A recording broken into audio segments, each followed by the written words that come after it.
All right, aviation enthusiasts and Stinsonites all over the world. Today's project is to install a oil louver in front of the oil cooler. The oil cooler that I installed is an aluminum unit. It's extremely efficient. It does a really good job except for when it's cold and you need to be able to get your oil temperatures up so you don't do any damage or less damage to the engine. So currently what I have is the oil cooler has got all this tape on it, and that's great as long as the temperatures stay consistent.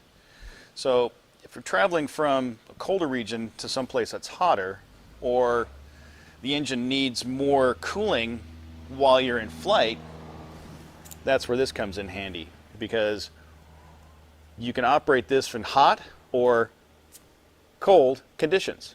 So we're going to start by taking off the cowling, and we'll show you this installation. And here's the view of the oil cooler with the tape on it. So the oil cooler goes from here down to here, and you can see I've only got two veins that are open. So that's how much I've had to block off flying up here in the wintertime up in the Puget Sound area. And that's not going to be good if I go if it's super cold over here and I fly over to eastern Washington. It's 100 degrees. I'll probably start over temping the motor. Most of the access is what we need right now to do what we're going to do, or if you need to come in and work on a cylinder or work on something else that the cowling is in the way for. So, but that's popping off the cowling, and the next part we're going to do is we're going to start fitting up our little louver here that's going to go in front of the oil cooler. And you can see how big this oil cooler is.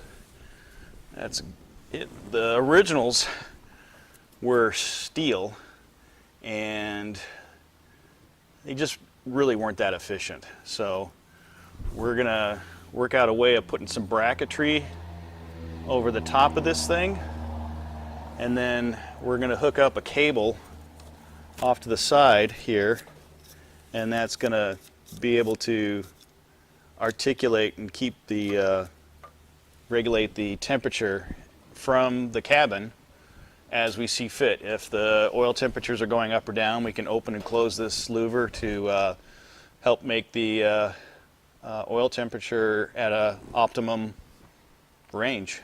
I think I've got a plan for how I'm going to mount the louver assembly onto the oil cooler. So here's the brand new oil cooler, all aluminum, highly efficient. I'd say a little bit too efficient. So taking all the aluminum tape off the front, I was thinking about mounting it up here.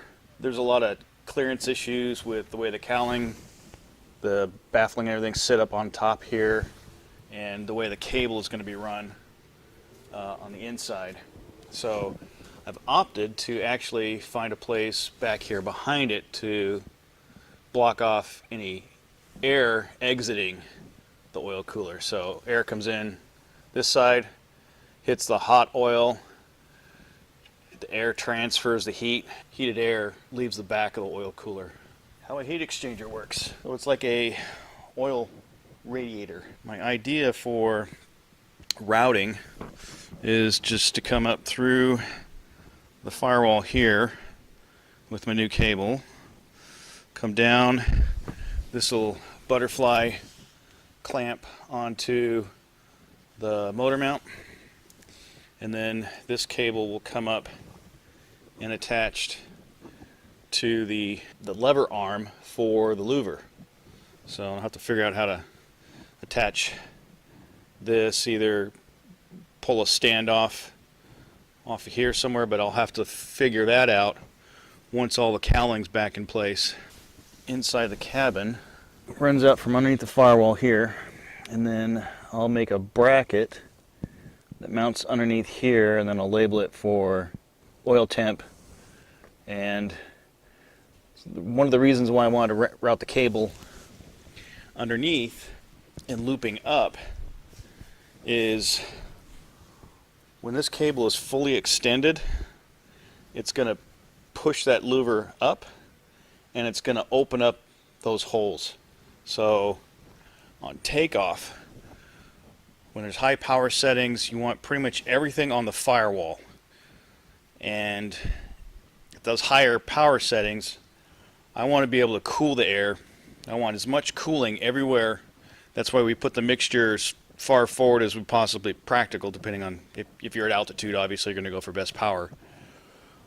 But everything goes to the firewall, so full cold on the oil cooler will be on the panel, and then if I get to altitude and I see the oil temperatures aren't high enough, pull the cable out and slowly monitor those oil temperatures and make sure that they stay where they're supposed to be at. So that's the plan there. So right now I've got my assembly with some RTV, silicone RTV, because I don't want anything that's going to touch that oil cooler to be metal. So this will be a nice vibration dampener and won't cut any holes in your oil cooler, because loss of oil pressure is not a good thing. So I actually experienced that once and it's not pleasant. This is the little filler piece because this louver isn't big enough to fit all the way across the entire oil cooler. So I'm going to block off this permanently, just because I know that of how much I had to tape, there's very little. I really want to block all the air coming off this thing when the air temperatures are super cold. So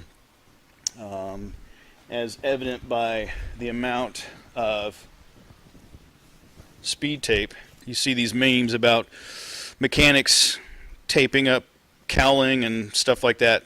That's what they're using. This is actually rated for a couple 100 miles an hour, and this is what was covering up the oil cooler. So I had at least that much covered, and then little tiny strips I was kind of playing around with.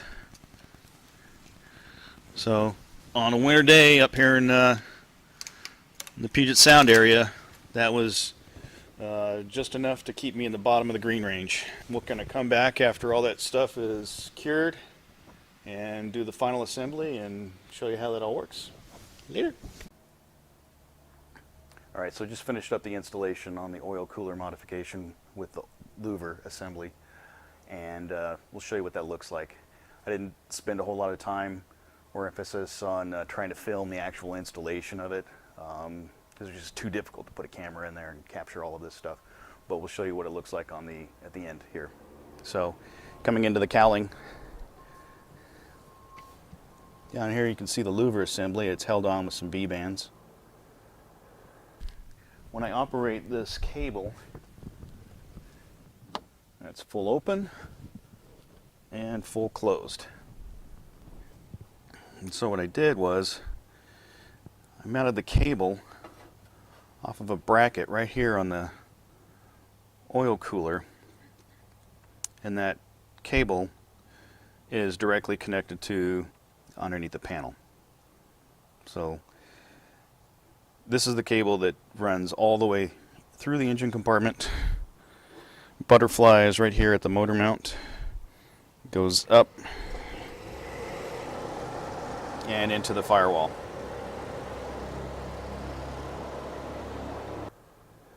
And a generous amount of red silicone all the way around.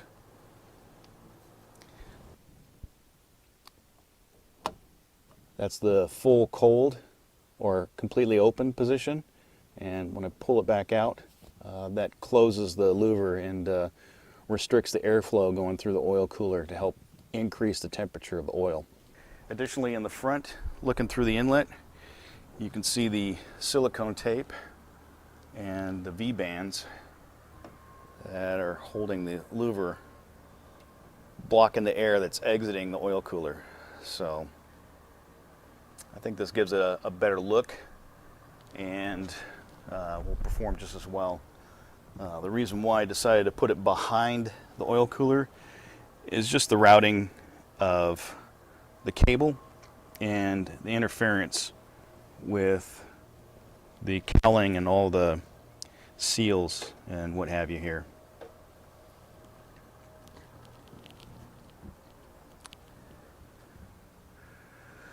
So next is take her for a flight and see how it performs. So stick around.